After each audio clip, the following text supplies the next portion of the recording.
este tema de la higiene industrial, yo me atrevería a decir que es nuestro deber ser, ¿no? La mayoría de nosotros estamos aquí ahorita en este momento porque nos dedicamos a algún aspecto de seguridad e higiene, considerando que la higiene industrial pues es en una forma breve y muy peculiar de yo describirla, pues como la parte de la prevención de enfermedades. La seguridad previene accidentes y la higiene industrial prácticamente previene enfermedades, ¿no? Como tal.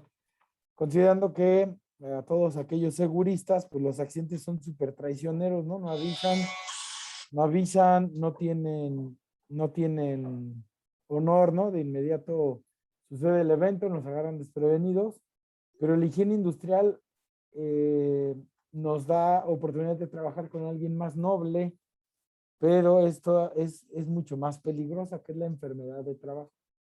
La considero como algo más noble porque actúa de forma crónica y tiene un poco de más honor porque normalmente nos avisa, y si ponemos atención en las señales que nos da, sí podemos llegar a prevenirla, a controlarla o inclusive a tratarla, pero cuando no le hacemos caso a la enfermedad de trabajo, pues indudablemente sucede y nos pega muy duro, ¿no? Nos pega con IPPs, con IPTs, con secuelas,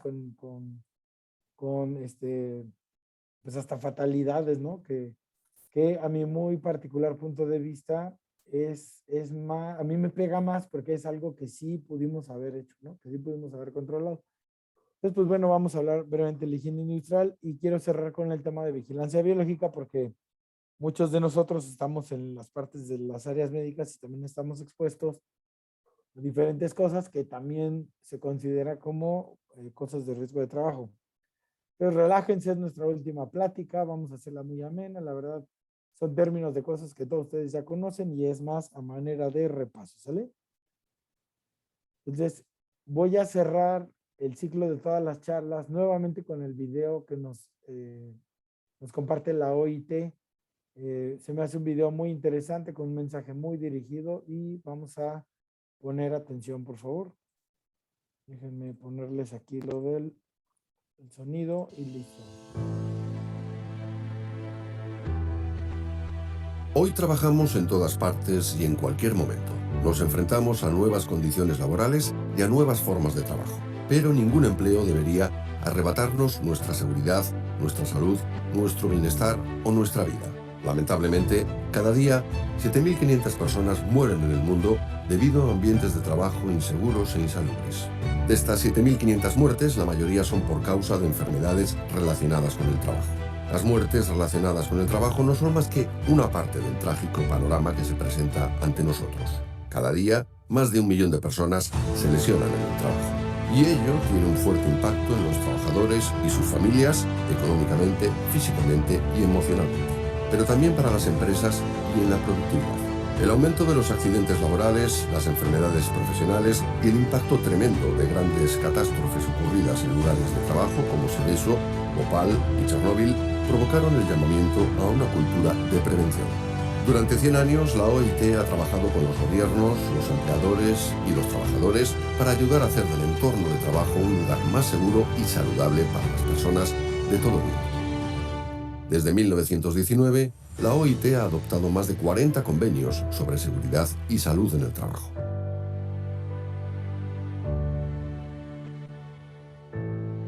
Es urgente que sumemos esfuerzos a nivel global, ratificando los convenios fundamentales que proporcionan normas mínimas dirigidas a proteger a los trabajadores de riesgos múltiples. La OIT también elabora repertorios de recomendaciones prácticas, directrices, publicaciones y material de formación para mejorar los conocimientos.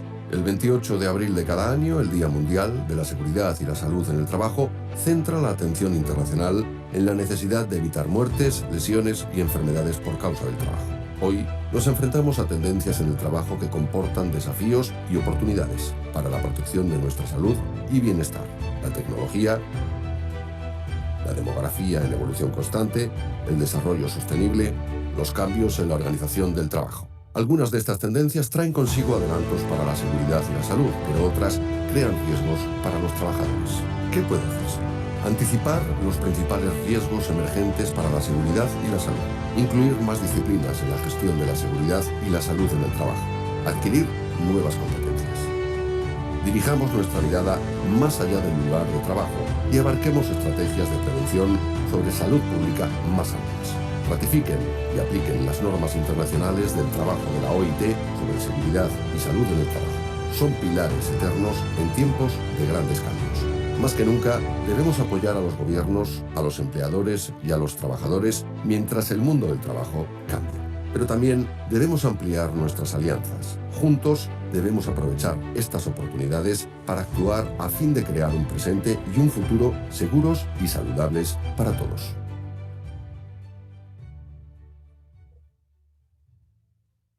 Muy bien, pues bueno, aquí termina este pequeño mensaje de la OIT. Yo quisiera nada más hacer reflexión en breve. Miren, dicen que 6.500 personas mueren por enfermedades del trabajo y solamente 1,000 mueren por accidentes de trabajo. O sea, hay una diferencia brutal de la cantidad de muertes por enfermedad de trabajo contra las de accidente, ¿no? Realmente. La segunda reflexión que les quiero hacer es, nos pide la OIT 3 cosas muy importantes, que es anticipar. Por favor, recuerden bien esa palabra. Hay que empezar a proyectar y anticipar riesgos, que es algo muy importante. Luego la otra que se me hace fundamental para nosotros es empezar a prepararnos en nuevas disciplinas. La mayoría de nosotros estamos casados con ruido, iluminación, bla, bla, bla. Pero, por ejemplo, ¿qué tanto sabemos de nanotecnología? Inclusive yo les hago la reflexión, ¿cuántos de nosotros de pura instancia de veras dominamos algún otro idioma? Considerando que yo cada vez que voy a otro lugar veo, por ejemplo, mayor presencia de chino. Y luego esos chinitos no hablan ni inglés. Y si pudieran hablar inglés, realmente, ¿qué tanto dominamos el inglés? Entonces, a lo que voy es que tenemos que adaptarnos a aprender nuevas disciplinas, como simplemente aprender un idioma. El idioma universal ahorita a nivel mundial, pues es el inglés. Entonces, a eso me refiero con nuevas disciplinas y cualquier otra que se les ocurra en las ramas que podamos estar manejando nosotros. Y por último, pues nos hablan de la tecnología, ¿no? Yo les haría una reflexión, ¿qué tanta tecnología realmente tenemos adaptadas en este momento en nuestros servicios? Considerando, ¿no? Que yo me confieso, aquí en mi servicio médico tengo un espirómetro que realmente ya es un equipo muy bueno, es un equipo de batalla, pero tecnológicamente ya no es un equipo adecuado, ¿no? No se enlaza a Bluetooth, no tiene reporte directo al software, le falta la estación meteorológica, o sea, tenemos que empezar a ver la forma de adaptarnos a las nuevas tecnologías. Y eso es un ejemplo de lo que tenemos en nuestras áreas de trabajo, pero ahora pensemos en las nuevas tecnologías que podemos adaptar para las áreas de trabajo. Yo hablando de mecas, ¿no? Piensen en exoesqueletos, en sistemas de ventilación automatizada, sistemas por ejemplo, de sanitización con robots. O sea, piensen en todo el futuro que ya existe, prácticamente en México no lo tenemos, pero piensen en el futuro que ya tenemos que empezar a activar en nuestras áreas de trabajo, ¿vale? Tanto para los procesos como para lo que nosotros podamos hacer en nuestras áreas de trabajo. ¿Sale? Y por último, pues los invito a que el 28 de abril de cada año, todos celebremos el Día Internacional de la Seguridad y Salud en el Trabajo, ¿no? Porque creo que es un día que pasa muy desapercibido y no le tomamos la importancia real de lo que ese día representa, ¿no? Ya se emocionó aquí. Entonces, miren, hablando rápidamente sobre la higiene industrial, yo quisiera entonces meter la primer fase, que la voy a llamar como anticipación, así como nos lo ha pedido la OIT, ya en algunas OSHAs, ¿no? En la última verificación de OSHAs ya están pidiendo que empecemos a trabajar en la anticipación, ¿vale? Y después viene lo que ya todos conocen, que es el reconocimiento, la evaluación y control, ¿no? El famosísimo REC, reconocimiento, evaluación y control de los riesgos.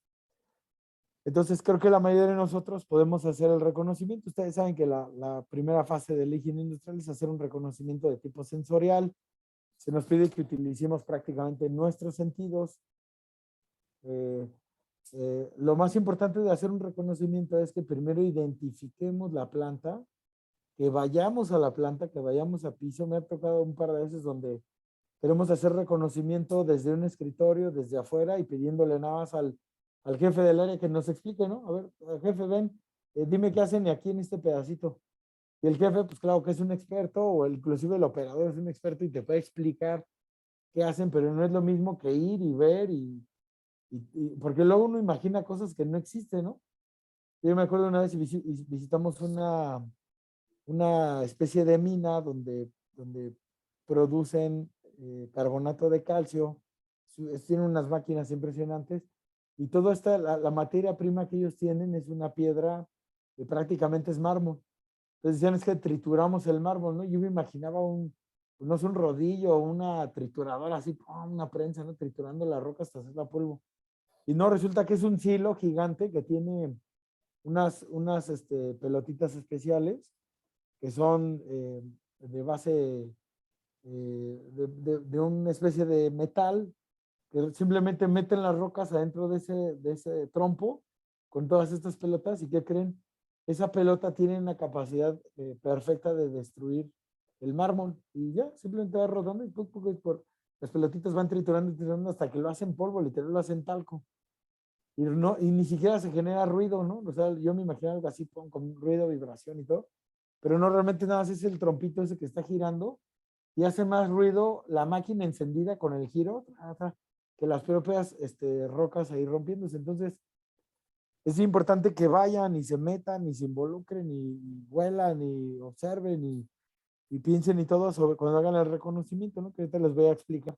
O les voy a recomendar estandarizar también la parte del reconocimiento, porque luego ya cuando lo queremos pasar o lo queremos plasmar un layout a la parte inicial de nuestro programa, se hace un relajo, ¿no? Todo el mundo, para mí es alto, para otro es medio y para otro es bajo, y yo sí creo que hay mucho ruido y otro cree que no hay nada de ruido porque ya está acostumbrado, y el otro está sordo y dice que no hay ruido, ya haces un relajo. Entonces, es importante estandarizar el reconocimiento cualitativo, ¿no?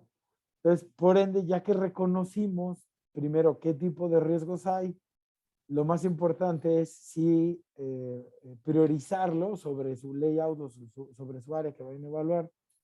Y tercero, califíquenlo, ¿no? Si es alto, medio, bajo.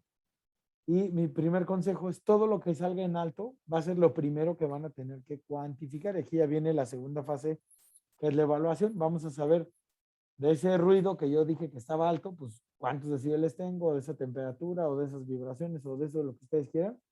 Eso realmente para saber es cuánto, ¿no? Y sobre ese cuánto ya tenemos mayor objetividad para desarrollar un plan de acción, que es lo último que viene, que es la fase del control, ¿sale? Entonces, yo podría aterrizar un poquito la palabra de anticipación a que muchas veces estamos viendo riesgos evidentes que están por demás, que tú sabes que la persona por hacerlo o por estar ahí o se va a matar o se va a lastimar con algo grave o se va a enfermar de algo grave, y la anticipación es no te esperes a hacer el REC.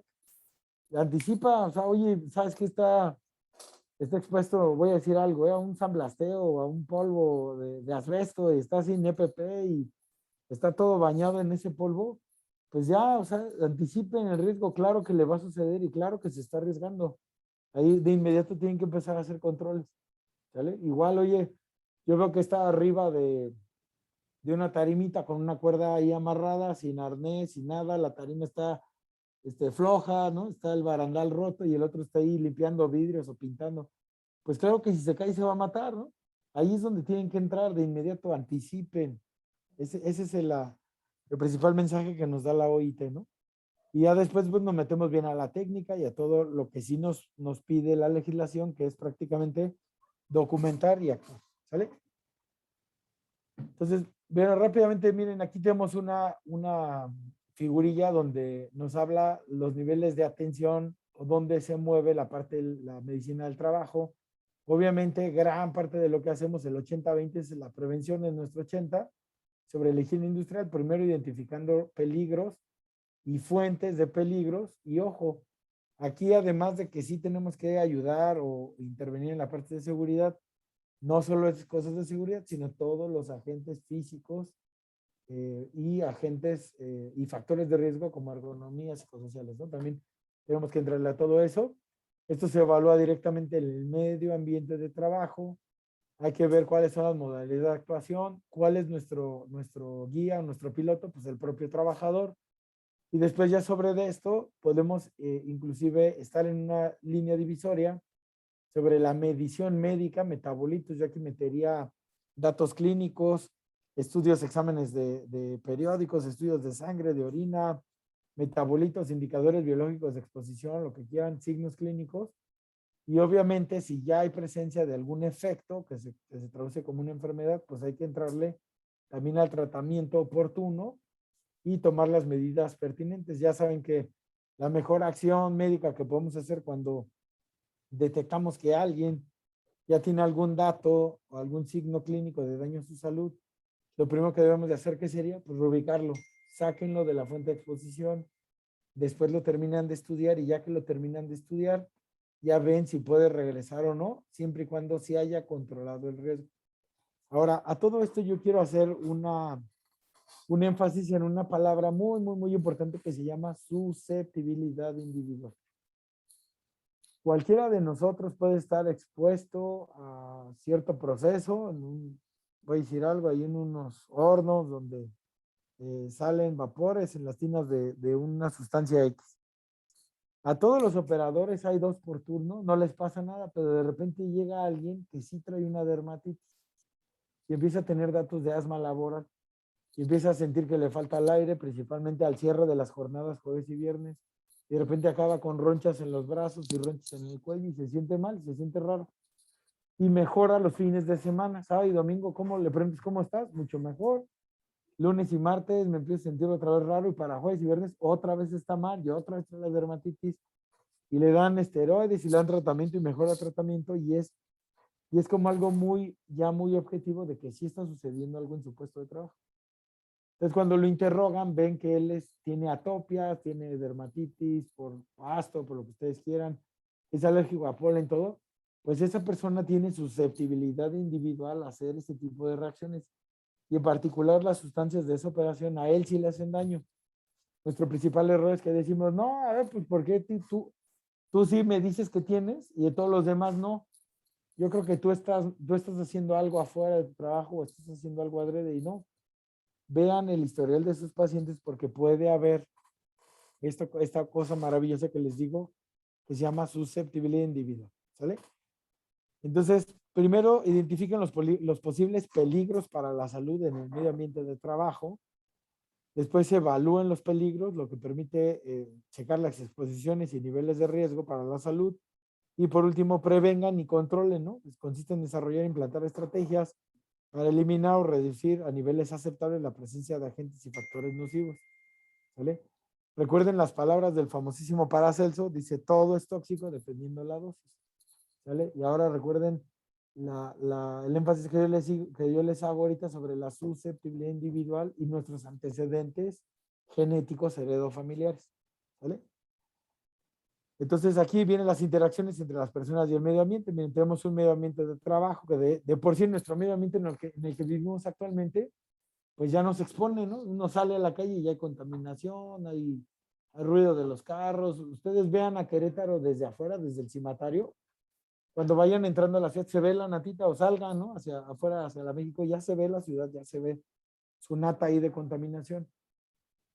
La otra es, todo el tiempo estamos expuestos a sustancias químicas. Una vez unos estudiantes me decían, no, doctor, yo no, yo creo que yo no me expongo a nada porque yo nomás voy de mi casa a la escuela y regreso a mi escuela y no salgo a nada, no fumo, no tomo nada, perfecto. Y le dije, ¿te bañas? Sí, ¿te bañas? Y dije, ¿qué usas tú para bañarte? Champú, jabón, luego salí, me puse crema de afeitar, luego me puse desodorante en barra, desodorante en aerosol, pero no uso sustancias químicas.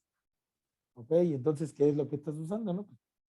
Y luego, aparte de eso, lo que comemos, ¿no? Y entonces vean cómo todo el tiempo estamos expuestos en algún medio ambiente y no solo piensen en el medio ambiente de trabajo, sino también pues, en el día a día, ¿no? Todo lo que hacemos realmente del día, ¿no? Entonces, nuestro ambiente de trabajo insano pues, nos va a generar enfermedad, para esto hay que hacer diagnósticos, para eso sirven los exámenes periódicos, ¿no? Con todo lo que implica el examen periódico y algunos métodos de estudio, gabinete o laboratorio. Y por último, dar tratamiento o curar para generar salud en la persona, pero sí, por fin sanamos a la persona haciendo todo esto, ¿no? El diagnóstico, tratamientos, lo reubico, le doy atención, lo derivo, bla, bla, bla. Pero si regresa al medio ambiente que le genera el daño, pues ¿qué va a pasar? Se cicla, ¿no? Y así va a pasar hasta que pasa el cuento de nunca acabar o acaba en algo peor, ¿vale? Entonces, pues hay que identificar evaluar cuáles son los problemas que generan ese ambiente insano y hay que hacer medidas de control para generar un ambiente sano. Vean aquí cómo ya rompimos el ciclo, ¿no? Con un componente preventivo, si la persona está sana, podemos hacer tratamiento o curación o simplemente mantenerlo y vamos a evitar el resto del ciclo de enfermedad, ¿no? Los vamos a mantener en esta parte, que es la persona sana. Miren, ayer estaba leyendo por ahí un librito que me encantó una frase que decía que, ya saben, ¿no? Lo típico que dicen que es que el ser humano es un ente biopsicosocial y toda esta parte muy técnica y muy bonita, pero me encantó una frase que dice que debemos de entender que cada uno de nosotros es un generador de riqueza. Cada uno de nosotros cuando nos levantamos y nos venimos a la chamba, estamos generando riqueza no solo para su familia, estamos generando riqueza para el Estado y riqueza para el país.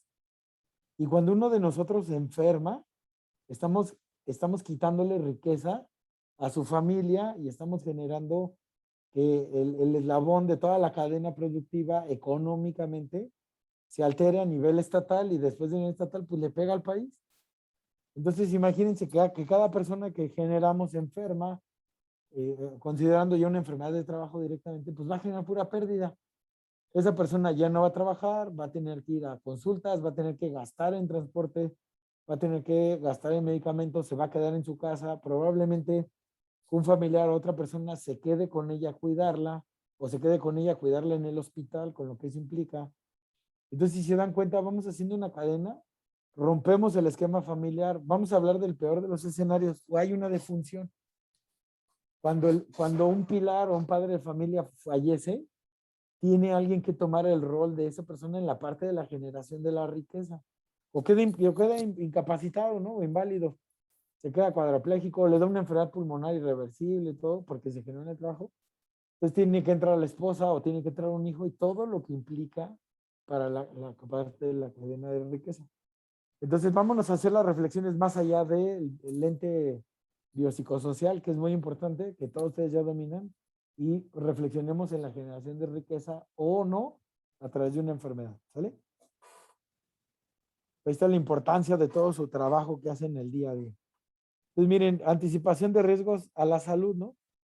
Hagan estudios retrospectivos. Hay que entender la naturaleza de los cambios en los procesos, en los productos, en el ambiente y en las fuerzas laborales. Se le entiendan cuál es su naturaleza, cuál es el origen, cómo funcionan los procesos, si hay algún cambio, qué tipo de cambio se hizo desde la base, igual en algún producto. Oye, nada más luego nos notifican, oye, ya no vamos a usar el soluble, ahora vamos a usar aceite. Ah, pues órale, chido, ¿no? Pero a ver, oye, ¿qué tipo de aceite? ¿Por qué ya no es soluble? ¿Qué pasó? ¿Fue de costos? ¿Fue de cuestión de casos? ¿Fue de eficiencia del proceso? ¿Fue por las máquinas? O sea, ¿qué fue lo que pasó? Y métanse a entender, ¿sale?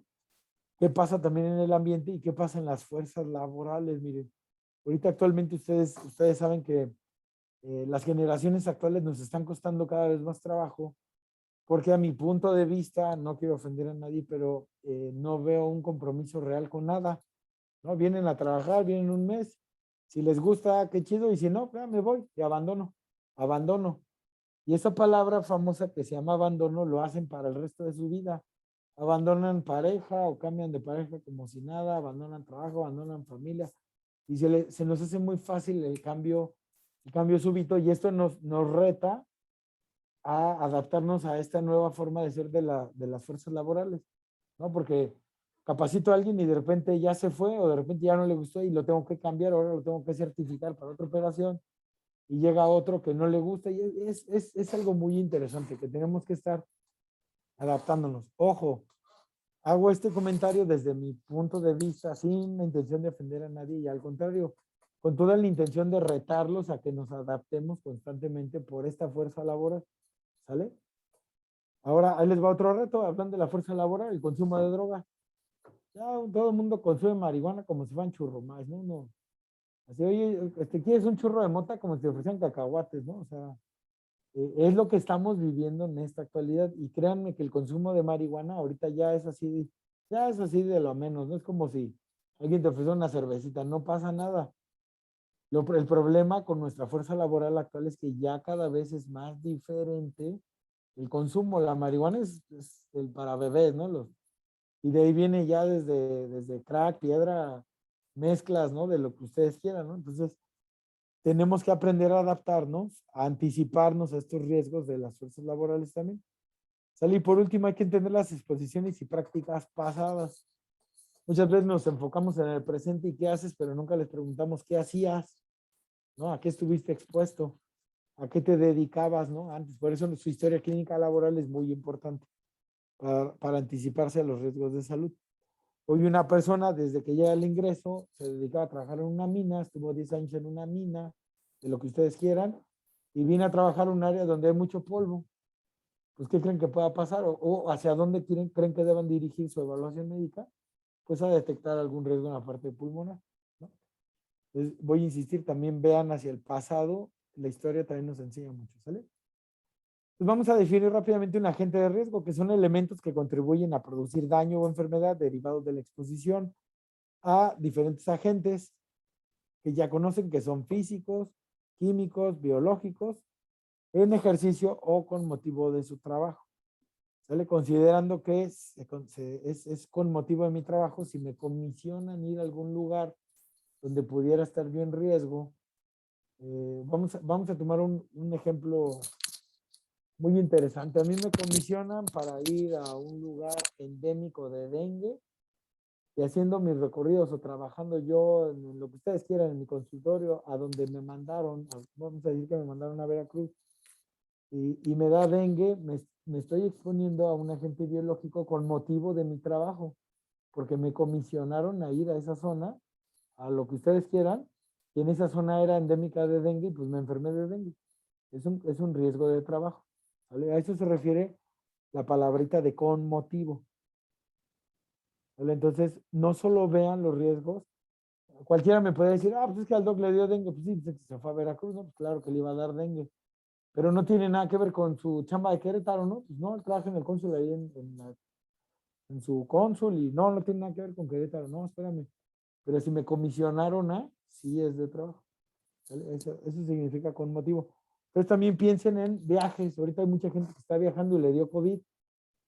Entonces, pues es que me comisionaron para ir a X lugar o al lugar que me fui, comí tal cosa y me hizo daño. Entonces, por ejemplo, aquí teníamos viajeros a India, luego regresaban bien malos de la panza, ¿no? Hasta les podía dar fiebre amarilla, por el simple hecho de que los comisionaban, ¿no? Entonces teníamos una planta inclusive en India y pues piensen también en estas partes de con motivo, a qué otras cosas se pueden exponer, ¿no? De esa manera de repaso, pues los agentes físicos se define como características de la materia y la energía que al entrar en contacto con el medio provocan respuesta molecular, bioquímica, celular o funcional de tejidos u órganos, ¿no?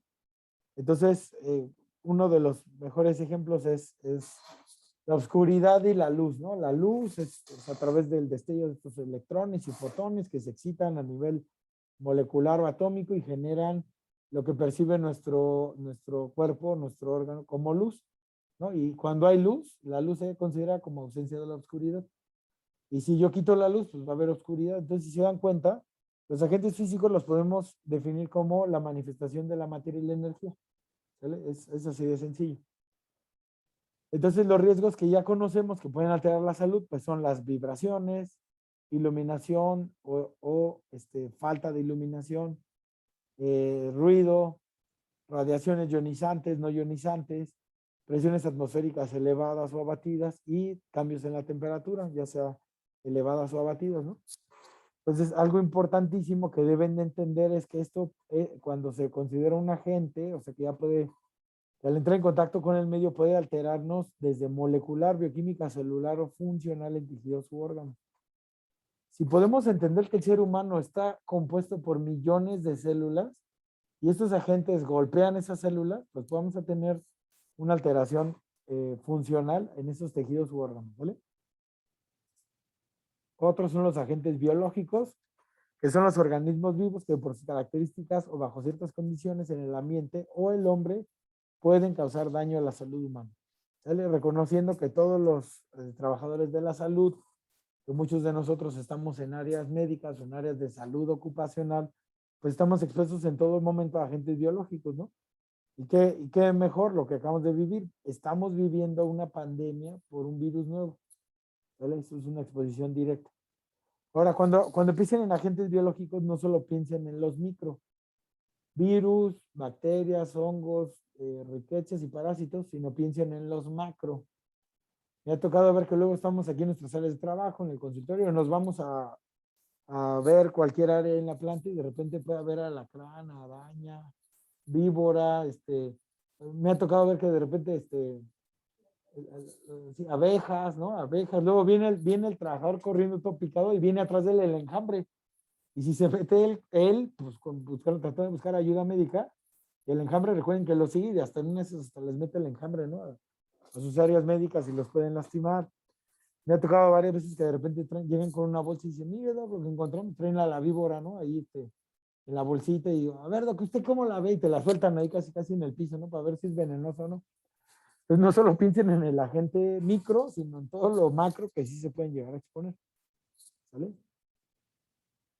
Y ahora hay una como subdivisión de los físicos, que son los mecánicos, pues todos los de seguridad, ¿no? La seguridad que ya conocemos desde caídas, atrapado por, atropellamiento, contacto con, golpeado contra, explosión, contacto, electrocuciones, pues todos los mecánicos que ustedes ya conocen, ¿no? Que también aquí es importante, muy importante el reconocimiento y la prevención.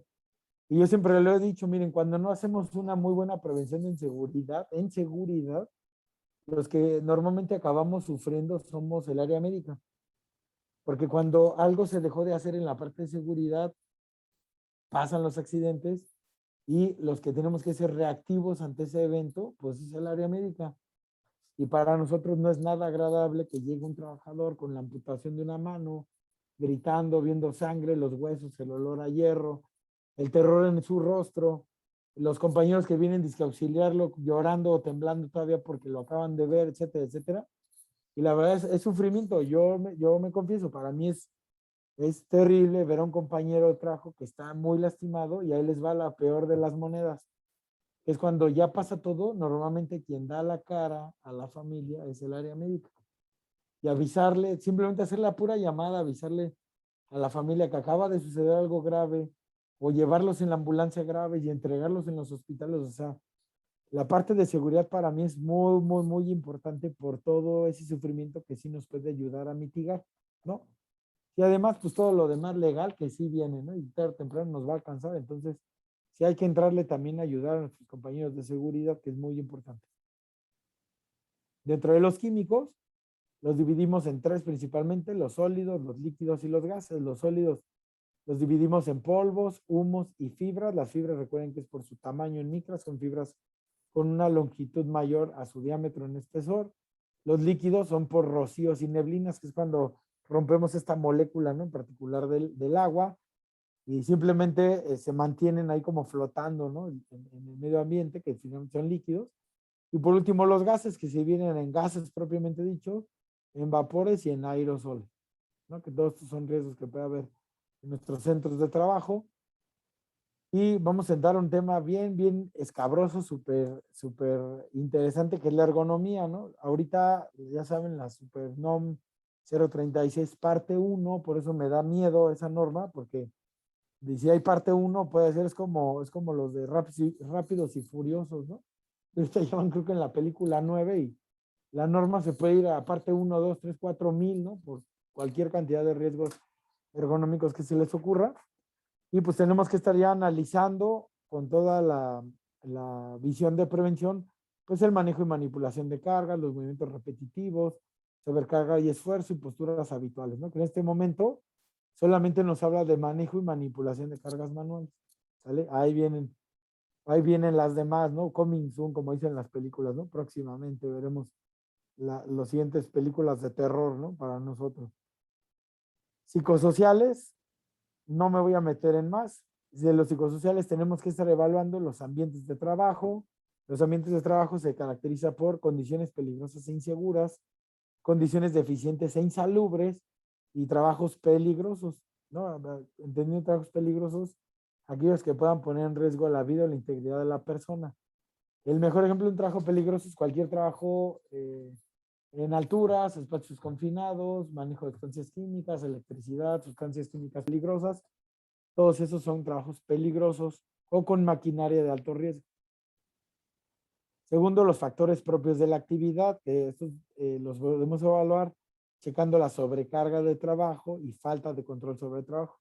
Sobrecarga de trabajo es, estoy tan atareado del trabajo que no puedo ni siquiera pararme al baño. Si quiero ir al baño, tengo que avisar a mi compañera para que dentro del propio proceso me releve y yo me voy corriendo al baño. Después llego y le toco el hombro a mi compañera y se quita y yo le sigo, ¿no? Como la parte inicial de Tiempos Modernos de Charles Chaplin, es genial esa línea de producción, ¿no? Donde está ensamblando dos tuercas. Se la recomiendo. Vean ese pedacito, vean 5 minutos de esa película y ahí dice todo lo del factor psicosocial y ergonomía, ¿no? Falta de control sobre el trabajo es lo mismo, ¿no? Yo no puedo definir cuándo o cuándo puedo darme el tiempecito inclusive para ir al baño o algo así muy sencillo. Organización de tiempo de trabajo, jornada de trabajo superiores. Sin palabras, ¿no? En México la mayoría de nosotros trabajamos de manera extenuante, pero no somos eficientes ni eficaces. Nos quedamos tiempos extras y redoblamos y yo le voy a decir, yo no me voy de aquí hasta que se vaya mi jefe después de las 10 de la noche para que vea que soy muy buen trabajador. Eso no sirve, ustedes ya saben que eso no sirve.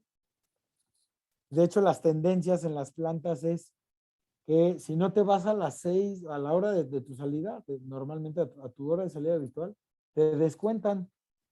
Esa es la tendencia actual y se me hace una maravillosa.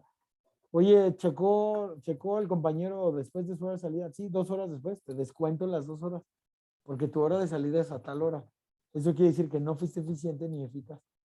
Entonces, esa, por ejemplo, es la tendencia, ¿no? Se me hace una muy buena forma. Y esto obviamente nos va a ayudar a disminuir la interferencia relación trabajo-familia. He tenido casos de divorcio porque la persona, el trabajador, trabaja de lunes a lunes a 12 horas. Entonces se ha perdido el bautizo del niño, la primera comunión, no llega nunca a su casa. Obviamente la mujer no le cree que todo el tiempo anda con la otra y se pelean y obviamente se los lleva el divorcio y se los juro que hemos tenido casos donde se han divorciado y está el bendito señor todo el tiempo, la verdad están todo el tiempo aquí encerrados trabajando, pero como hay una interferencia tal o brutal en el trabajo con su familia, pues los lleva al divorcio y finalmente, ¿qué creen? ¿Cuál creen que es la respuesta del trabajo? Dice, es que yo me quedo y doblo turnos y trabajo mucho por mi familia. Pues sí, ya la perdiste, ¿no? Pero así que bonito esfuerzo que hicieron. Otro es el liderazgo y las relaciones de trabajo. Miren, si algo le falta a México en muchos aspectos es liderazgo. No me voy a meter a detalles de política, pero vean, simplemente observen el liderazgo actual que tenemos en la presidencia. Ya, sin comentarios, no quiero ofender a nadie, no me voy a meter a detalles. O la otra, ¿no? Me hace hacia mi ramo. Igual es. Vean el liderazgo de López-Gatell ante la pandemia. Observen los liderazgos que tenemos actualmente. Entonces, y lo podemos traducir a muchas áreas de trabajo, ¿no? Las relaciones de trabajo que tenemos, ¿no? Que a la fecha cada vez son inclusive un poquito más agresivas. No les miento, pero las últimas 2 semanas nos han traído riñas, ¿no? Se agarran a moquetazos ahí en las áreas de trabajo, porque las relaciones de trabajo cada vez están peores, ¿no? Y la violencia laboral, ¿no? Violencia laboral se define no solo a golpes, sino todo lo que involucra, ¿no? El mobbing, bullying, el maltrato, la discriminación. Fíjense, un punto importantísimo de la violencia laboral es simplemente no te considero. Oiga, jefe, es que yo creo que no, me doy la vuelta y me sigo. O sea, ni te pelo, me da igual si me hablaste o no. Eso es violencia laboral. Y por último, pues el entorno organizacional, ¿no? Que es el reconocimiento de desempeño, insuficiente tiempo, insuficiente sentido de pertenencia y inestabilidad, etcétera, ¿no? Pues bueno, nada más fue a manera de repaso. Entonces, el primer paso de la higiene, ¿cuál es? Hay que hacer el reconocimiento cualitativo, ¿no? De los procesos. Hay que identificar en los ambientes laborales las propiedades o características del proceso, las vías de ingreso al cuerpo, considerando que son inhalatoria, dérmica y digestiva, efectos a la salud que pueden tener, las fuentes emisoras de estos contaminantes o de estos agentes que ya vimos, las áreas o zonas donde existe, riesgos de exposición, grupos de exposición homogénea por sus puestos y sus actividades, y algo importantísimo son sus tiempos y frecuencias de exposición. ¿Vale? Entonces, todo esto es lo que deben de considerar cuando estén haciendo su reconocimiento cualitativo. Entonces, hay que hacer observaciones, anoten datos pertinentes, empezando, métanse un clavado a los expedientes si tienen ustedes ese alcance para la parte médica. Chequen, pues, género, edad, sus condiciones, si son susceptibles, sensibles, etcétera. Revisen datos, ¿no? Hagan hallazgos en los reportes médicos, en los registros del propio proceso de la operación. Chequen los valores y las limitaciones en base a las hojas de seguridad, ¿no? Comparen y balanceen recomendaciones también con ciertos fabricantes sobre el EPP. Y por último, pues inspecciones, ¿no? Sigan el proceso de flujo a través de toda la planta. Hay muchas veces donde, se los juro, no conocemos ni cuál es nuestra materia prima ni dónde acaba. Yo sé que hay un proceso donde hacen X cosa, pero ya cuando les pregunto, oye, a ver, nada más explícame cuál es el flujo, ¿no? ¿Por dónde empezamos y dónde termina? No, luego no tenemos ni idea. Entonces, involúcrense en eso y hagan buenas inspecciones. Recuerden que las áreas de seguridad e higiene tienen una gran ventaja. Ustedes tienen la facilidad o la autoridad de entrar a donde ustedes quieran. Si ustedes necesitan, oye, esa puerta de qué es, no, es la puerta secreta de la oficina, ábrela. Necesito ver qué hay ahí.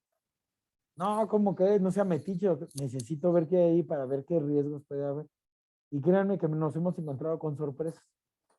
En una planta había un área de oficinas donde había una puerta secreta. Y ya cuando, oye, pues, a ver, ábrala, ¿no? Para ver qué hay. No, y es ultra secreto y no puedes ver. Finalmente nos abrieron y era un archivo muerto de hace años. Años, ahí tenían unos papeles de, ahí casi papiros, ¿no? De todos sus procesos. Yo entiendo la secrecía del contenido, pero ¿qué creen? El área estaba llena de moho, de polvo, estaba haciendo una porquería y las personas que estaban alrededor ya tenían datos de problemas respiratorios. Entonces, ¿cuál fue la solución? Pues ahí está esa área, hay que limpiar esa área. Si quieren que nadie vea y abra los pergaminos sagrados, que nadie haga nada, pero tienen que limpiar esa bendita área. ¿Qué creen? Cuando limpiaron esa bendita área, se acabaron los problemas respiratorios de toda esa área de oficina. Entonces, vean cómo sí es muy importante involucrarse y meterse a áreas secretas, ¿no? O prohibidas.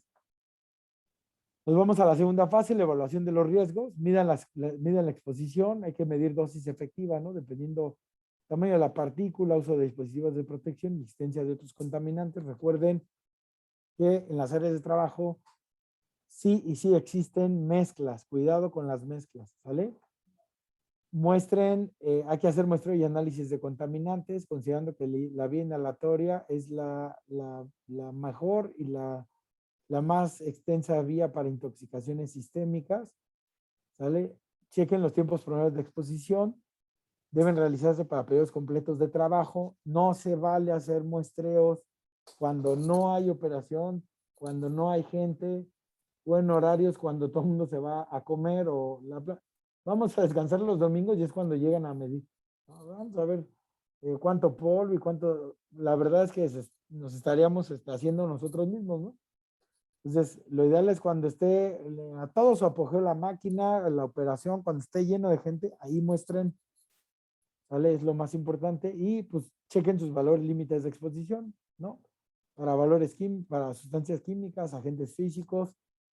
Tenemos referencias nacionales en base a nuestra normatividad de STPS, pero yo siempre los voy a seguir invitando que busquemos las internacionales que son mucho mejores, como las ACGIH. Miren, hace poquito me metí otra vez a darle una ojeada a la NOM 12, es la 13 de radiación no ionizante, la NOM 013, radiaciones no ionizantes. Es un tema que a mí me fascina, la radiación no ionizante. No tiene una bendita revisión o actualización desde 1993. Algunos de ustedes estaban naciendo o ni siquiera habían nacido. Para que se den una idea, desde 1993 no ha habido ni una bendita actualización, siquiera un poquitín, algo ahí, un medio transitorio, un articulillo, algo sobre la radiación no ionizante. ¿Y saben qué? ahorita hay mucha literatura de radiación no ionizante y Europa le está poniendo mucho énfasis a ese estudio de la radiación no ionizante, porque cada vez se está demostrando que puede generar cáncer y por ahí ya tuvimos una clase de todo esto. Entonces, ¿quién sí? Vean la NOM, la propia NOM 10 se actualizó hace años, la ACGIH actualiza cada año los TLV, los valores límites de exposición. Entonces, compren el librito de la ACGIH, métanse a las OSHAs.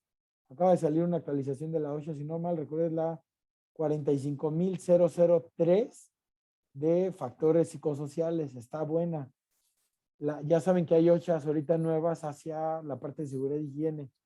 Y por último, pues cualquier actualización que nos pueda brindar NIOSH, ¿sale? Considerando que no son de cumplimiento obligatorio para México, pero sí son una muy buena referencia bibliográfica. Aquí nada más les platico un poquito sobre el método ROCA. Lo utilizamos nosotros en muchas áreas como para estandarizar un poquito la medición cualitativa sobre qué tanto es alto, medio, bajo.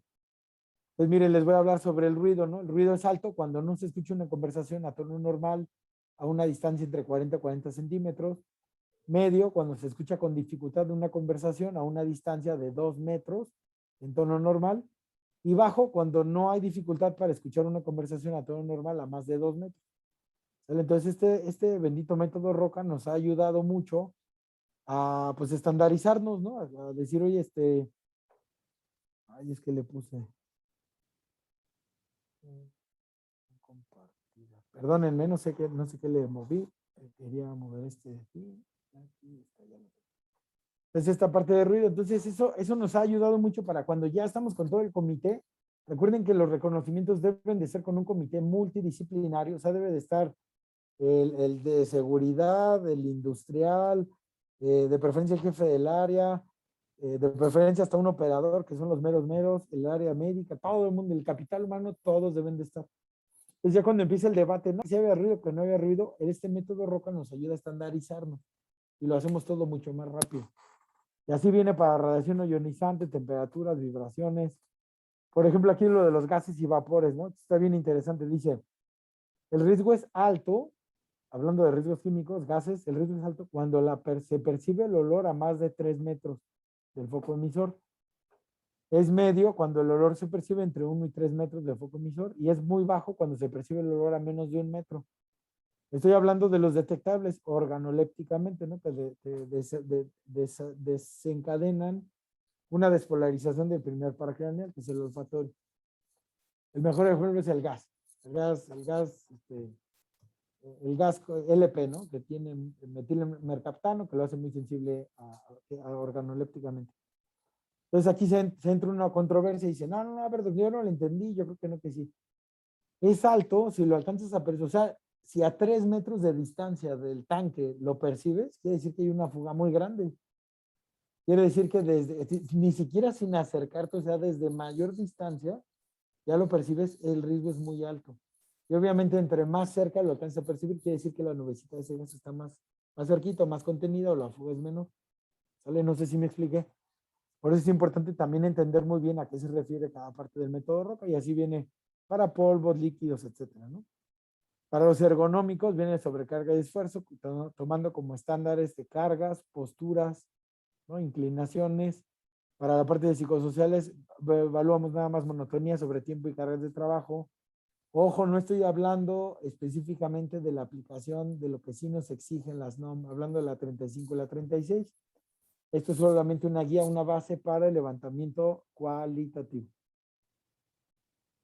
Entonces, ya que hicimos este reconocimiento, plásmenlo en un mapa de riesgo, ¿sale? ¿Para qué sirve el mapa de riesgo? Pues para presentar una hipótesis del riesgo, para mostrar la gravedad de los problemas asociados y el mapa nos sirve pues tanto para localizar, para representar, para dar seguimiento y lo más importante, pues es para controlar. ¿Sale? Nos permite desarrollar acciones proactivas tendientes al control de los riesgos, eliminarlos, neutralizarlos o determinar la relación costo-beneficio que implica ese control o acciones necesarias. Miren, en una planta una vez estamos viendo que en un proceso de los hornos utilizaban amoníaco.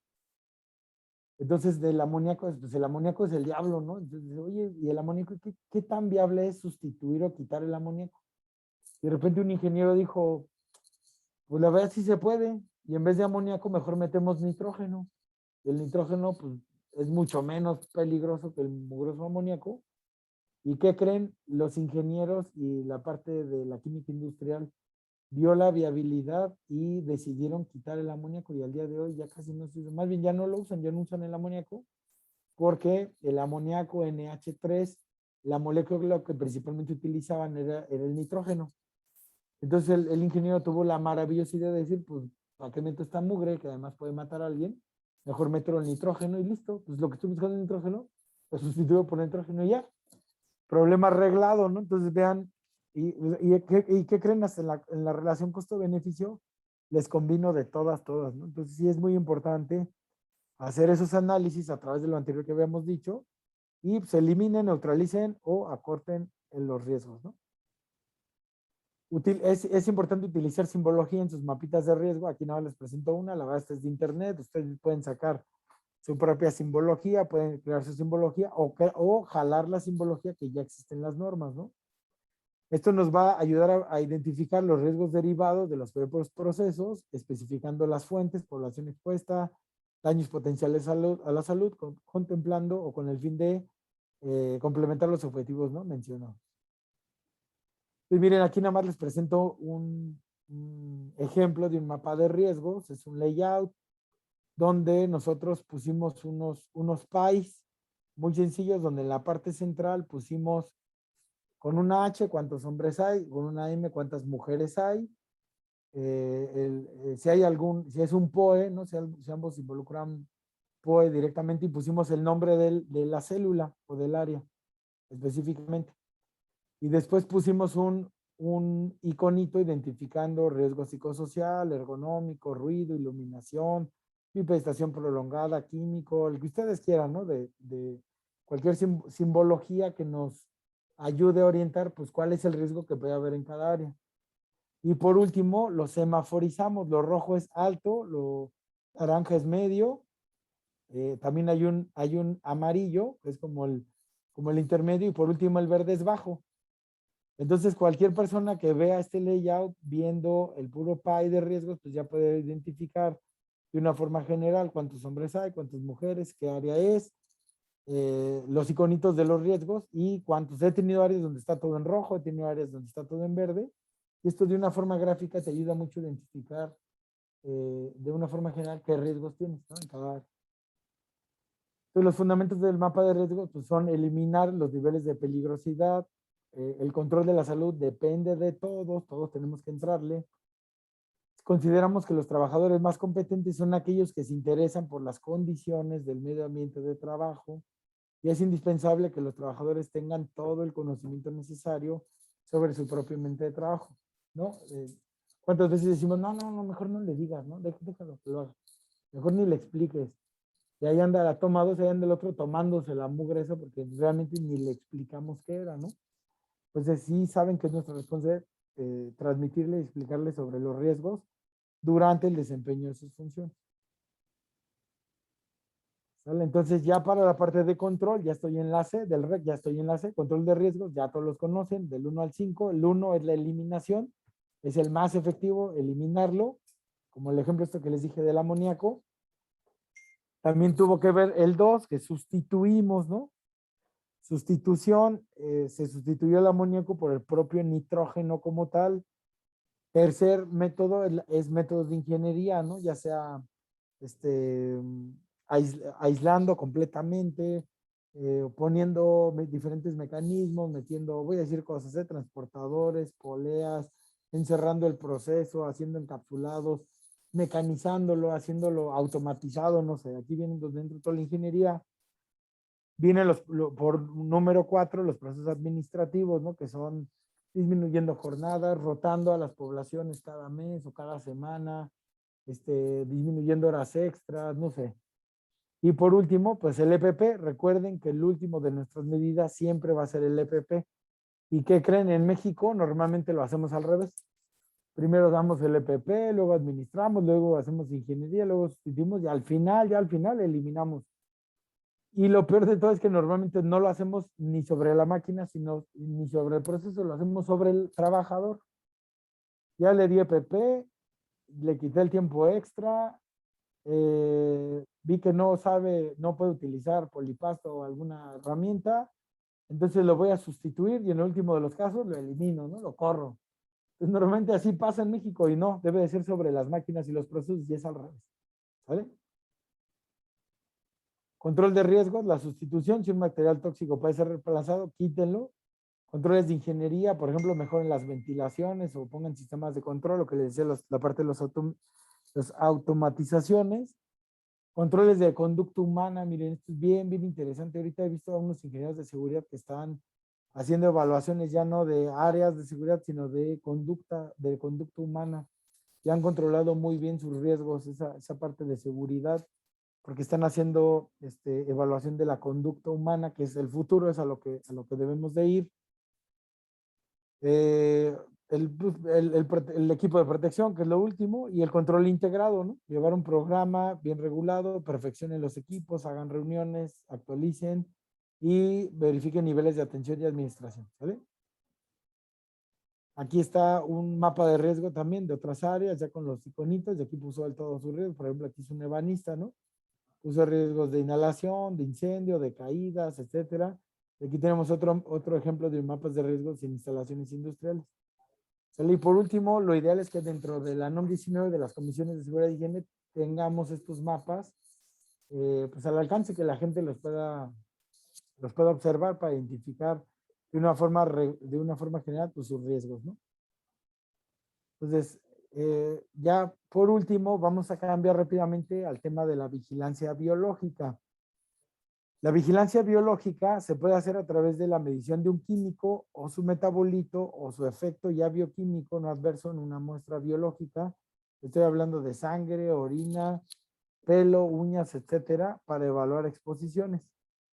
Emplea, como su nombre lo dice, pues marcadores biológicos o biomarcadores, que normalmente son la base, la toma de muestra de un ente biológico. Y también se debe complementar con la vigilancia ambiental, que es la medición de la exposición del medio ambiente de un químico en el lugar de trabajo. ¿Sale? Ahora ahí les va, no solamente medimos químicos, también podemos medir agentes biológicos. La COFEPRIS, si los llega a auditar, les va a pedir estudios de superficies inertes de sus áreas de trabajo. Esto aplica sí y sí a los consultorios médicos, a áreas donde haya mesas de exploración, charolas de curación, carros rojos. Por lo tanto, están obligados a que venga un laboratorio externo, tome muestras con hisopos desde sus escritorios, sus mesas de exploración, repito, mesitas de curación. Llega el laboratorio, toma muestras con hisopo, lo ponen en charolitas de Petri, lo pone a cultivar y les dice, ¿no? Si hay bichos o no hay bichos. Lo que está buscando obviamente la autoridad pues, es preferencia de coliformes, E. coli o cualquier hongos o cualquier otra mugre. Y eso nos habla del nivel de sanitización o de descontaminación que tenemos en nuestras áreas donde atendemos pacientes, ¿no? Incluyendo que eso los puede poner, el primero que se pone en riesgo pues son ustedes, ¿no? Entonces sí es importante que consideren ese punto, ¿sale?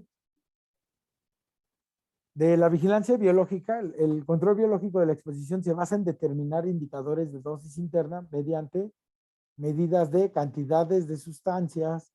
Esto puede ser sangre o orina. Aquí estamos hablando de POE, específicamente me estoy midiendo, estoy enfocando a expuestos a sustancias químicas que debemos de hacer un monitoreo o medición de indicadores biológicos de exposición. La cantidad de uno o más metabolitos de la sustancia química en los mismos líquidos corporales. Ustedes saben que con una sola muestra, sangre, orina, orina de 24 horas, pelos, uñas, lo que sea, pueden medir no solo un metabolito, sino dos o más. Concentración de los compuestos orgánicos, ¿no? Este es un ejemplo en el aire. Y la dosis biológicamente eficaz de esos compuestos que inclusive pueden formar alteración en el ADN, ¿no? La verdad es que el futuro, los invito a pensar en el futuro, es que, oye, tenemos personas que están expuestas a cancerígenos, hazles muestreo de ADN. Y yo ya le corrí toda su cadena de ADN y a su próximo examen semestral le voy a volver a correr su secuencia de ADN y voy a ver si tiene alguna alteración en algún alelo o en algún brazo del ADN. Eso es el futuro, eso es lo que deberíamos de estar pensando en hacer, ¿no? Yo no dudo que en algunos países desarrollados ya los hagan, como alguna vez se los comenté. En Pemex medíamos cantidades de citocromo P, 450 en hígado. Eso es así como un estudio que cualquiera me diría, órale, no, está súper innovador. No, eso se hace hace años, años y años. Ahora imagínense lo que sí podemos ya hacer en estas fechas, ¿no? Y todo esto nos lleva pues, a encontrar las fuentes, los medios de exposición, cuáles son las dosis internas, por eso medimos metabolitos en las partes biológicas. Importante checar cuáles son los órganos diana, el efecto bioquímico celular, su efecto adverso, que este puede ser también reversible sobre la salud, y evitar a toda costa la enfermedad. ¿Sale? Pues miren, aquí la vigilancia, aquí nada más le pongo una tabla enorme sobre un montón de sustancias que pueden medir. Por ejemplo, estoy hablando del tolueno. El tolueno le mido directamente el ácido hipúrico o el ortocresol o el tolueno propiamente, y aquí nos pone dónde lo pueden medir. En orina, en sangre, cuáles son los principales días donde se pueden medir. Por ejemplo, aquí nos recomiendan, ¿no? De martes, miércoles, jueves o viernes. Aquí nos hablan sobre finales de jornada, que sería lo más adecuado, ¿no? Y por último, no les voy a leer toda esta lista, pero nuestra mejor referencia es la NOM 047 SSA1 sobre los índices biológicos de exposición. Esta es la que sí nos rige. La fuente que les estoy mostrando aquí en la parte anterior es de la enciclopedia de la OIT. La verdad es una maravilla de libro. Yo creo que todos los que nos dedicamos a esto deberíamos de tener y de leer al menos una vez en nuestra vida esa bendita enciclopedia. Y aquí viene más referencia bibliográfica, ¿no? Aquí nos dicen, ahora ahí viene lo bueno.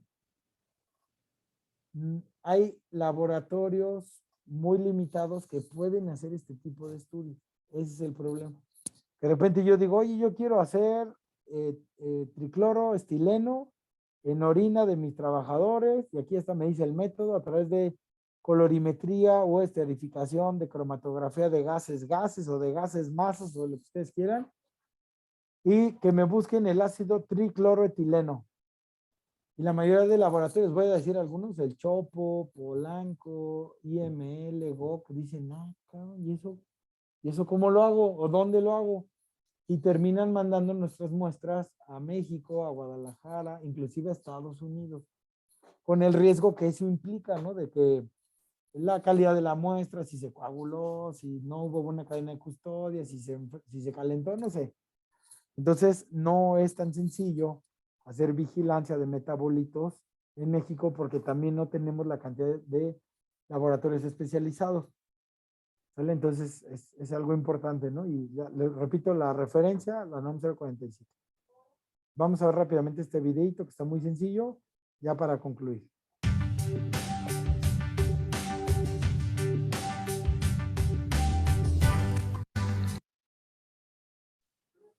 A lo largo de este vídeo aprenderemos qué son, cómo identificarlos, a qué colectivos y sectores afectan y las medidas generales para su prevención.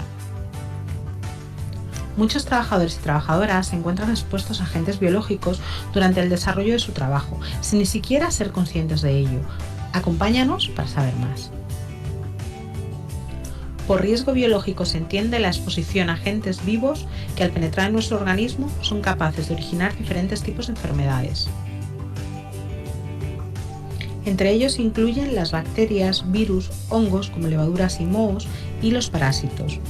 Quedan expresamente excluidos los ectoparásitos como ácaros, piojos, los insectos, los animales o plantas y los productos o restos procedentes de ellos, como el polen o el polvo de madera. La exposición a estos agentes puede provocar diferentes efectos adversos sobre la salud, como son infecciones, alergias o diferentes tipos de envenenamiento. ¿Cómo identificar y evaluar los riesgos biológicos? En primer lugar, es importante conocer los agentes y enfermedades habituales en el sector. Para ello podemos encontrar estudios sectoriales, estadísticas, fichas de seguridad. También los antecedentes y casos producidos en la propia empresa nos pueden facilitar información importante. En segundo lugar, debemos atender a las características de los agentes cuyos efectos hay que prevenir. Posteriormente, deberemos identificar las actividades donde pueden encontrarse y realizar una relación de puestos de trabajo con exposición a los diferentes agentes. También será necesario analizar los procedimientos de trabajo e identificar los momentos donde se produce la exposición. Por último, tendremos que tener en cuenta a los trabajadores sensibles, aquellos que pudieran tener un riesgo adicional en función de sus características personales o estado biológico, como patologías previas, medicación, embarazo. Vamos a detenernos en las características de los agentes según el potencial patógeno y las posibilidades de prevención y tratamiento. En el Real Decreto 664 de 1997 se clasifican en 4 grupos, siendo el grupo 1 el de menor riesgo y el grupo 4 el de mayor riesgo. En el grupo 1 estarían los agentes que no es probable que causen enfermedad en el hombre. En el grupo 2 se encuentran aquellos que pueden causar enfermedad leve, que es poco probable su propagación y que existe profilaxis o tratamiento eficaz. En el grupo 3 se incluyen agentes que pueden causar enfermedad grave, que tienen riesgo de propagación a la colectividad, pero que disponen de profilaxis o tratamiento eficaz. Por último, el grupo 4 está compuesto por agentes capaces de causar enfermedad grave con alto riesgo de propagación y para los que no existe profilaxis o tratamiento eficaz. Ejemplos. Grupo 1. El Bacillus subtilis puede contaminar los alimentos, pero rara vez afecta a la salud de las personas. Como ejemplo habitual del grupo 2 encontramos el tétanos o la salmonela. En el grupo 3 podemos destacar la rabia o diferentes tipos del virus de la hepatitis. Por último, el virus del ébola muestra las características del grupo 4. Existen actividades con una especial exposición a los riesgos biológicos. Algunas de ellas implican el uso intencionado de determinados agentes biológicos. Cuando una actividad laboral implica el uso intencionado y deliberado de agentes biológicos, como el cultivo de microorganismos en un laboratorio, el agente biológico será conocido y será más fácil controlarlo y preparar medidas de prevención. En otros sectores, la existencia de agentes biológicos es una consecuencia no intencionada del trabajo. Este es el caso de los trabajos agrarios, en los que se produce contacto con materiales orgánicos como la tierra, materiales vegetales como heno, paja o sustancias de origen animal como lana o pelo. En este sector, uno de los principales riesgos es el contagio de las enfermedades que puedan tener los animales. Otro sector caracterizado por elevados índices de exposición a riesgos biológicos son las actividades sanitarias. Los trabajadores están expuestos a multitud de infecciones víricas y bacterianas. Se debe prevenir especialmente el contacto con sangre o fluidos, sobre todo los debidos a cortes o pinchazos. También debemos destacar por sus niveles de exposición a riesgos biológicos los siguientes sectores. Metal y construcción, por la presencia de mohos y levaduras en fluidos que circulan en los procesos industriales. Industria alimentaria, especialmente aquella en la que se utilizan levaduras, harinas o mohos. Y por último, los trabajadores dedicados a la recogida y eliminación de residuos urbanos. Una vez evaluados los riesgos, debemos aplicar actuaciones preventivas. En primer lugar, eliminar o sustituir los agentes biológicos cuando sea posible. Establecer medidas de prevención en el desarrollo del trabajo. Informar y formar a los trabajadores sobre los riesgos y su prevención. Y aplicar una adecuada vigilancia de la salud.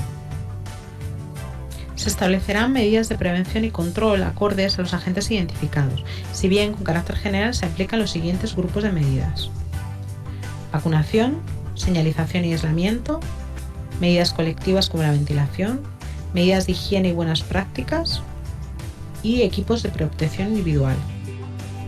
Compártenos. Muy bien.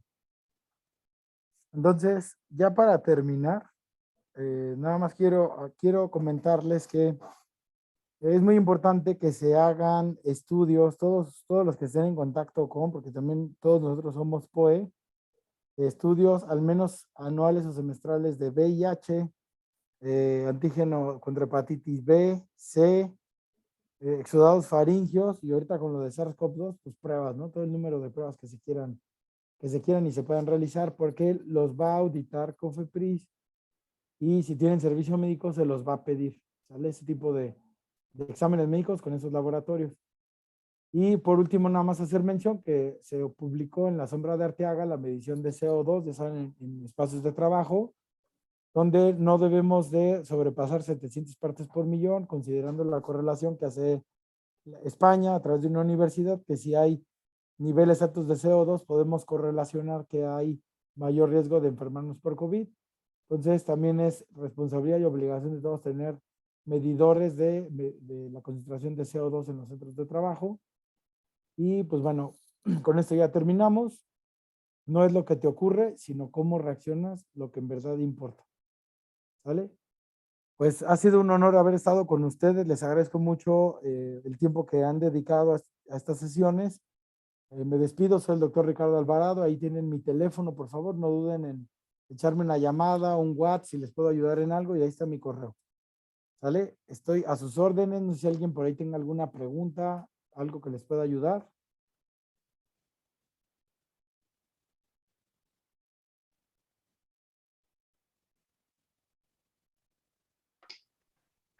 Muchas gracias, Doc. Como siempre, les voy a compartir por el chat la liga del examen para que nos ayuden a contestarlo y esto cuenta como parte de su asistencia. Si alguien tiene, no veo en el chat ningún comentario, pero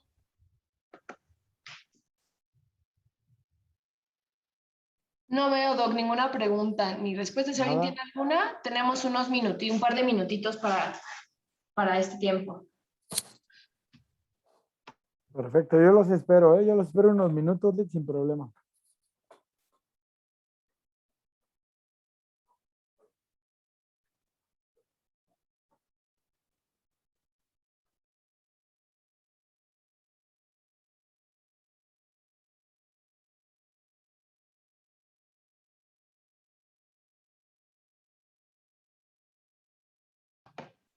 Doc, pues creo que, justo, iba a decir, ya no hay ninguna pregunta. Para la matriz de riesgo en asociar enfermedades profesionales en... ¿Qué? Estoy un poco confuso. Para la matriz de riesgo en asociar enfermedades profesionales en adjuntar el mapa de riesgo, ¿qué recomienda para respaldar a las NOMs aplicables ante las personas que no apuestan a la seguridad? A ver, dice, para la matriz de riesgo en asociar a enfermedades profesionales en adjuntar el mapa de riesgo, ¿qué recomienda para respaldar en las normas aplicables ante las personas que no apuestan a la seguridad? Muy bien, mira, déjame ver si entendí un poquito tu pregunta, Mohamed, con todo gusto. Mira, todo lo que acabamos de ver sobre la elaboración del mapa de riesgo debe de ser suficiente para que tú, después de un buen trabajo de análisis y de investigación, le presentes a los responsables tu mapa, ¿no? Que ya, mira, aquí está el layout, priorizamos las áreas, identificamos las áreas de riesgo, hicimos un levantamiento inicial con cualquier método que tú quieras cualitativo, ya medimos, estamos dentro de o fuera de, aquí están los focos rojos, con esto le damos cumplimiento o no a este listado de normas y la propuesta es que tenemos que hacer esto. ¿Por qué? De no hacerlo, tarde o temprano, y es cuestión de que la vida nos alcance, va a caer, ya sea algún caso, va a caer alguna ST, y me refiero ya a lo legal, un ST7, un ST9, una queja, les va a caer una auditoría extraordinaria de la Secretaría del Trabajo, o puede pasar algo peor, ¿no? Estoy hablando ya de un accidente grave o un evento muy grave, una enfermedad grave como cáncer y todo, que finalmente se cicla porque esto va a detonar que les caiga las inspecciones del IMSS, Secretaría del Trabajo, Protección Civil, la que quieran. Y finalmente, la última forma que vamos a tener para, pues para tratar de hacer conciencia es algo muy sencillo. La autoridad nos va a obligar a hacerlo sí o sí. Y lo peor de todo es que nos dice, o te cierro la célula, la planta o lo que quieras, o te doy los famosos emplazamientos, ¿no? Que es lo mejor que nos podría pasar. Pero créanme que me ha pasado que nos dan emplazamientos a 3, 5 días, 15 días, te dan 15, 30, hasta 90 días, que es el mejor de los casos. Entonces yo te recomiendo que le digas a los encargados de la seguridad que les expliques que esto sí va a suceder, que basta con cualquiera de estos, que muchos dicen, no, pues es que para que nos caigan va a estar bien cañón. pues sí, igual una de esas tiene la suerte de que no te caigan, pero si tienes un caso, o si alguien de adentro reporta, o si alguien de adentro toma fotos y lo sube al Facebook, o si alguien de adentro se queja, sí y sí te va a suceder. Entonces, mejor estar prevenidos. Y siempre manejen el tema del dinero. Cuando yo estoy en incumplimiento, la autoridad te va a obligar así a hacerlo. Y no solo vas a gastar en la probable multa que sí te pongan, sino que también te va a obligar a que gastes en corregirlo y de inmediato. Y créanme que hemos tenido algunos proveedores donde se los voy a contar así tal cual, con toda la confianza, que oye, es que nos falta hacer esta cosa y el proveedor dice, sí, ahora les voy a cobrar al día tanto. Oye, pero pues, me cobraba ni la mitad de eso me estabas cobrando. No, pero ahora como si te urge, cobro tanto. ¿Y quieres que te lo resuelva? Pues cobro tanto. ¿Y qué creen? El patrón acaba pagando lo que el otro le pide. Entonces es un abuso por todos lados, ¿no? Si se dan cuenta, es un abuso ahí por parte tanto de los proveedores, las autoridades, los expertos, lo que quieran. Entonces yo te recomiendo, Mohamed, que tratemos de buscar la forma de concientizar a los que sí tienen esa capacidad de decisión a través de la lana. Primero, muéstrales un buen reporte técnico, que es a ellos lo que les interesa. O sea, si yo les digo, oye, es que yo creo que aquí hay mucho riesgo porque cuando paso a tal proceso huele feo. Me van a mandar súper lejos, ¿no? Entonces, enséñale algo técnico, muéstrale tu levantamiento que hiciste. Inclusive si quieres, no lo cuantifiques, o sea, no lo midas porque eso también cuesta. Hazlo cualitativo, enséñales el POE, cuál pueden ser los potenciales riesgos, cuáles son las normas que no cumplen y qué pasa si no cumplen, o qué pasa si tienen un ST7, 9, si llega una inspección, y cómo eso les va a impactar en todo lo que sí van a tener que hacer. Y lana, háblales de lana. Ese sería mi mejor consejo. No sé si te puede ayudar un poquito en la pregunta que me hiciste.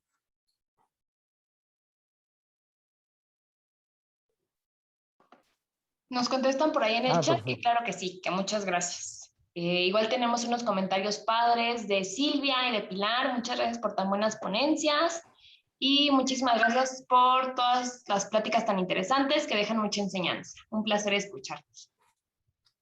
Hombre, al contrario, gracias a ustedes, gracias por su tiempo. Yo repito, honro la virtud de su esfuerzo. Yo sé que todos ustedes están saliendo de sus chambas o siguen en la chamba y se siguen capacitando y se siguen metiendo estas pequeñas sesiones. Al contrario, yo honro la virtud de ese esfuerzo por ustedes y les agradezco mucho a todos. Estoy a sus órdenes y cualquier cosa, pues ahí estamos en contacto. Ojalá nos veamos en un futuro. Gracias. Muchas gracias, Doc. Bye, Mili. Buena Gracias por tarde. todo. Cuídense, que les vaya muy bien. Bye. Gracias. Linda tarde a todos. Hasta luego. Buena tarde. Bye, bye. Bye.